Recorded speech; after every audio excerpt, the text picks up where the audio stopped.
Oi, galera. Vamos lá, né? Dar início mais uma semana, né? E essa semana vai ser uma videoaula referente ainda, né? Sobre os conteúdos da civilização romana. Eu já coloquei duas videoaulas com aspectos diferentes, né? Relacionado à Roma Antiga. Hoje a gente vai entender como foi que se deu o fim desse, todo esse processo, tá certo? Então, eu vou começar com os slides e, aos poucos, a gente vai entendendo como foi esse processo. O slide, eu vou especificar, né, sobre o fim do Império Romano e daí a formação do feudalismo, que a gente vai observar o porquê que essa civilização romana ela entra em declínio, né, ocasionando aí a formação de um novo sistema econômico. Não só econômico, mas um sistema realmente de vida, que foi o feudalismo, proveniente da questão feudal, que era o feudo, a principal atividade econômica. O que era o feudo? Né? Eu acho que vocês lembram lá no 7º ano. O feudo era uma propriedade rural. Então, a gente vai entender o que nesse processo? Que há um processo muito ligado também à questão de algumas medidas, né? Medidas tomadas por algumas pessoas que a gente já observou que foram importantes, a exemplo de Diocleciano e Constantino. Né? Eles foram sucessores e aí eles não resolveram o problema básico do império. Né? Primeiro porque suas bases de produção escravista estavam em crise. Nas cidades havia pouca segurança e condições aí instáveis, né? Quais eram essas condições? Faltavam condições para administrá-lo e também para mantê-lo, né? As pessoas começaram a deixar cidades e irem para o campo, onde aí se colocavam sob proteção de um grande proprietário em troca de trabalho e de segurança. Só que nesse tempo aí, no campo, a crise também se fez, né, sentir-se como força. Por quê? Porque os proprietários eles não sustentavam mais os seus escravos, deixando aí, né, eles começarem a se instalar nos pequenos lotes. E começou aí o fim da questão produtiva, né, de subsistência. Essa questão produtiva, ela ficou muito importante. Ela foi um dos fatores mais importantes para que houvesse esse fim do império. Porque, em troca, os escravos lhes davam 50% do que produziam para o senhor, também, bem como os camponeses livres e os pequenos proprietários seguiram aí esse mesmo caminho. Né? Originou-se, assim, dessa forma, um novo jeito de se viver do trabalho no campo. Né? Os pequenos camponeses, que eram vinculados às terras, e a um senhor prestando aí serviços e pagando pelo uso desses bens estruturais existentes. Então, surgia aí um período que nós chamamos, né, do colonato. O que foi esse colonato, né? Então, houve também nesse período as constantes ameaças, né, que tinham dos hunos e os povos germânicos nas fronteiras do Império. Aliado aí também a algumas crises internas que levaram aí o imperador Teodósio a fazer uma aliança com os visigodos. Isso aí em 410. Né? Só que os visigodos, eles invadiram a Península Itálica lá em 429. Os vândalos ocuparam aí o norte da África. Depois, eles percorreram toda a Península Ibérica e, finalmente, só em 1476, Roma ela foi tomada por alguns outros líderes. Nesse contexto aí, a parte ocidental, que era sediada em Roma, ficou bem vulnerável, né? E começou aí, nesse lugar, surgir surgiu aí nos séculos seguintes uma sociedade com poder bem fragmentado, na qual predominavam aí extensos domínios de caráter rural, que os romanos germânicos eles começaram a se mesclar em costumes e culturas. Nascia aí o mundo medieval, né? A vida em Roma, a cultura romana, ela foi de certa forma herdada de cultura grega, assim como também na Grécia. Agora eu vou observar alguns elementos importantes dessa mescla cultural e o que se deu a esse fim do Império, tá certo? Então, vamos lá. Já no início do século, por volta do século III, o Império Romano ele passou por uma enorme crise econômica e política. Como eu já estava citando, né? Houve a corrupção dentro do governo, os gastos com luxos, a retirada de recursos que seriam investidos no exército romano, e com o fim dessas conquistas territoriais, começou a diminuir o número de escravos, provocando aí uma queda na produção agrícola. Em crise com o exército, que ficou enfraquecido, as fronteiras ficaram cada dia mais desprotegidas e passaram a sofrer invasões de povos bárbaros, esses povos que eu falei, né? Os hunos, os visigodos. Então, muitos soldados, sem receber esse salário, eles deixavam suas obrigações militares. Aí, eu tentei demonstrar nessa imagem aí do lado, quando vocês observam o exército naquele período.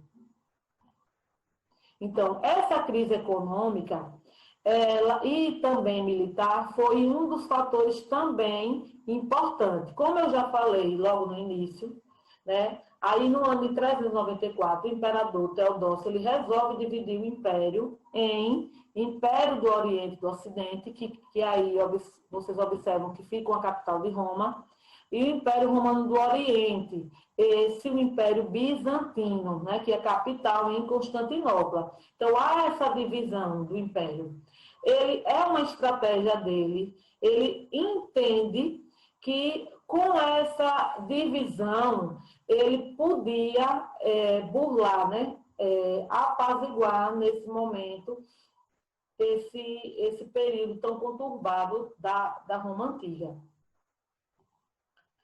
Só que nesse momento aí vão surgir povos, né? Povos, como eu falei logo no início, hunos, visigodos e outros povos também. Mas os bárbaros, na verdade, esses que está aí na imagem, eles eram povos originados da Ásia, que era a mesma coisa do huno, né? Só que no leste europeu era chamado de eslavos, no norte da Europa já era chamado de germânicos. Os germânicos, eles eram subdivididos em visigodos, ostrogodos, burgúndios, vinques, vândalos, suevos, labardonos e francos. Esses aí, eles formavam reinos que eram estáveis, de curta duração. E eles eram rivais, disputavam entre si os mesmos territórios, né? Mas o que é que a gente vai entender a partir daí? Logo mais, daqui a pouco vocês vão entender o porquê dessa nova formação, né? Desse novo originário de povos não romanos. Então, essa cultura romana ela foi organizada dessa seguinte estrutura social, né? Organização social. Era uma estrutura familiar bastante sólida, eles prezavam por valores como honra, fidelidade conjugal e, principalmente, lealdade. Eles possuíam um código de leis escritos, que eram decisões jurídicas, que eram duelos ordálios. Né? Aqui, se vocês observarem, eram compostos a sociedade germânica. Então, já a cultura germânica, né, dentro da economia, predominava a atividade agrícola, porque foi aí que começou as pessoas saírem dos centros urbanos e irem para as zonas rurais, né? Eles produziam principalmente cereais, aveias e o trigo, e trabalhavam também com a pecuária. Alguns viviam da pilhagem, que eram alguns saques, né? mas eram poucos, não eram na sua grande maioria. A religiosidade ainda era constituída por um politeísmo, que era a adoração fundamentada nas forças da natureza ainda. Eles construíam templos, rituais realizados ao ar livre e ofereciam como sacrifícios animais e até mesmo humanos. Com o fim do Império Romano, né, houve aí o enfraquecimento do Império, que se deu com rebeliões, com falta de dinheiro. Logo quando eu iniciei lá, comecei a falar, né, para vocês, em 476 chega aí o fim do Império Romano do Ocidente. Após o quê? Após invasões de diversos povos bárbaros, que entre eles a gente já citou: visigodos, vândalos, burgônios, suevos, saxões, ostrogodos, hunos. Então, era aí o fim da antiguidade e o início de uma nova época, que era chamada da Idade Média. Então, o que foi levado para essa nova idade, né? A herança romana ainda constituída, o idioma, o latim, o direito, que é as leis, a forma do governo, que é ou república ou senado, algumas coisas que foi muito importante, a matemática, a arquitetura, enfim. Termina a nova Constituição, né? Há uma crise em Roma, mas, além disso, traz ainda algumas heranças nesse contexto. Tá certo? Então, não vou me aprofundar, eu vou colocar alguns aspectos gerais, porque aí nas próximas aulas a gente vai se aprofundar, né, sobre o que é o feudalismo. Né? Foi um sistema político, econômico e social que predominou aí na Idade Média, ou seja, no fim do século V até o século XV, e que se baseava aí nas relações servis de produção, né? Era uma servidão, uma produção, e essa produção foi toda gerada em torno do feudo, que era uma produção agrícola, tá certo? Então, o feudalismo, ele vem da função de duas culturas, né? A germânica e as romanas. Os elementos principais da cultura germânica eram o comitatus, ou era a suzerania e a vassalagem. O elemento principal da cultura romana era o colonato, que era o servilismo, né, a servidão. Portanto, após a queda do Império Romano, ocorreu aí o surgimento de um modo de produção, que era o modo de produção feudal, totalmente feudal. As pessoas começaram aquele êxodo, né? As pessoas saíram das zonas daquelas regiões de castelo para irem para a parte rural. Então, como é que ficou constituída essa organização econômica, né? Primeiro, a gente tem que observar a questão agrária e rural. Era agrária e rural. Era autossuficiente. Tinha a principal unidade de produção era o feudo, a produção feudal ou senhorial. Tinha aí também o pouco uso da moeda, comércio era reduzido e localizado, tinha um baixo nível técnico e o sistema trienal de rotação de culturas, que era a preservação do solo. Eles tinham essa importância de fazer o manejo e a técnica aprofundada do solo. Até porque o solo, nesse contexto aí, a organização econômica, social, dependia muito do que eles iam cultivar, como o solo tinha que ter essa importância, né, desse sistema adotado. Então, nessa organização econômica, tinha as divisões do feudo, né? O manso senhorial, onde ficava o castelo, que eram terras de uso exclusivo do senhor. O manso servil, que eram terras utilizadas pelos servos. Terras comunais, que eram bosques, pastos, lagos, e eram usados também por todos. Então, essa organização social, essa pirâmide social, eu quis ilustrar para que vocês observassem bem, né, como era na base, estavam os servos, que nesse período aí, a organização ela ficou restrita em três divisões sociais. Só existiam os servos, a nobreza e o clero.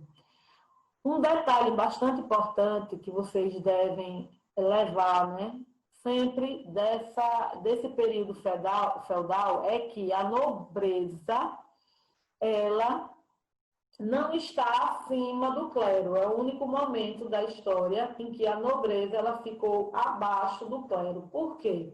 Porque vocês têm que observar quais foram os principais elementos que houve essa quebra do sistema romano em si, né? O único que se prevaleceu foi o clero. E nesse período, o clero ele enriqueceu muito com algumas práticas, né, que eram muito comuns.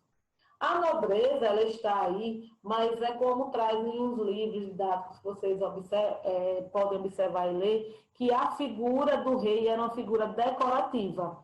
O rei, ele continuaria sendo rei, mas que a sua posição hierárquica, né, era determinante de nascimento, isso ninguém tirava. Mas que ele, nesse período aí, ele não tinha o poder, né, a organização social. Então, o clero era o detentor, até porque, anterior a esse processo, a Igreja Católica ela ficou muito rica e muitas partes dessas propriedades era toda de posse da Igreja Católica. Por isso que o clero estava acima, né? Então, tem na base os servos, no meio está a nobreza e no topo fica a Igreja Católica, tá certo? Então, a organização da sociedade era uma organização estamental, como eu terminei agora de falar. O que é uma organização estamental?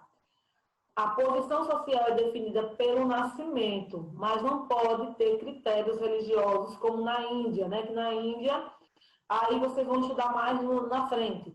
Mas a questão do indiano vai muito mais além, né? O critério de nascimento é muito ligado com a questão religiosa.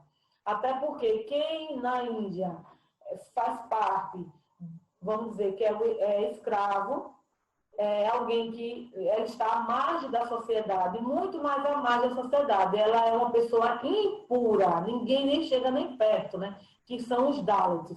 Mas isso aí a gente vai aprender depois. Então, essa organização social era definida pelo nascimento, mas não tinha associação nem critérios religiosos. Ela pode ser vinculada à posse e à extensão da terra também. Também havia aí os laços de dependência pessoal, que era suzerania e vassalagem, senhor e servo. Então, as pessoas estavam presas pela servidão, que podia ser uma servidão numa propriedade privada ou coletiva.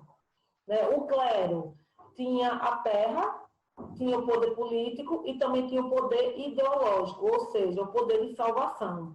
A nobreza, ele tinha a terra, o poder político e também a defesa, ele que defendia, né?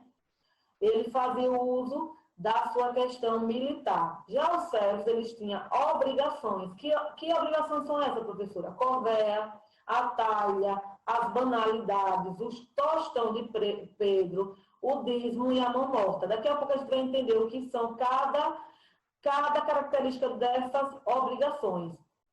E também os vilões, que eram quase servos. Porém, esses vilões, eles tinham menos obrigações.